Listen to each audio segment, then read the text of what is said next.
ప్రజలందరికీ కూడా మరొక శుభవార్త. గుంటూరు పట్టణంలో ఉన్నటువంటి ట్రాఫిక్ సమస్యల దృష్ట్యా ఇప్పటి వరకు 3 ఫ్లైఓవర్స్ శాంక్షన్ చేయించాం.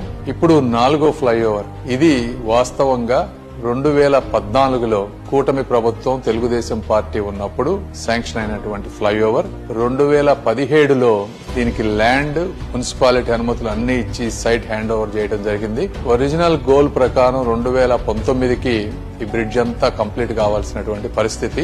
ఇది నంది వెలుగు ఫ్లైఓవర్, గుంటూరు హనుమానుపాలెం ని కనెక్ట్ చేసేటువంటి ఫ్లైఓవర్. ఇది చాలా ముఖ్యమైనది. ఎందుకంటే రైతులు, చుట్టుపక్కల ప్రాంత ప్రజలందరూ కూడా గుంటూరులోకి వచ్చేటువంటి ఇంపార్టెంట్ ఫ్లైఓవర్. 2019లో గవర్నమెంట్ చేంజ్ అయిన దగ్గర నుంచి కాంట్రాక్టర్లకు బిల్లులు ఇవ్వకపోవడం వల్ల, అంటే దాదాపు 10 కోట్ల రూపాయల బిల్లులు ఇవ్వకపోవడం వల్ల పనులన్నీ కూడా ఆపేసినటువంటి పరిస్థితి. ఇది ఒరిజినల్ గా 50% రైల్వే, 50% స్టేట్ గవర్నమెంట్ తోటి చేయాల్సినటువంటి ప్రాజెక్ట్. రైల్వే వారి పనులన్నీ కూడా పూర్తి చేశారు 2022 కల్లా. అయితే స్టేట్ గవర్నమెంట్ నుంచి డబ్బు రాకపోవడం వల్ల పూర్తిగా ఆగిపోయినటువంటి పరిస్థితి. అంటే దాదాపుగా 10 సంవత్సరాల పాటు ఈ ప్రాజెక్ట్ శాంక్షన్ అయినా కూడా కంప్లీట్ కానటువంటి పరిస్థితి.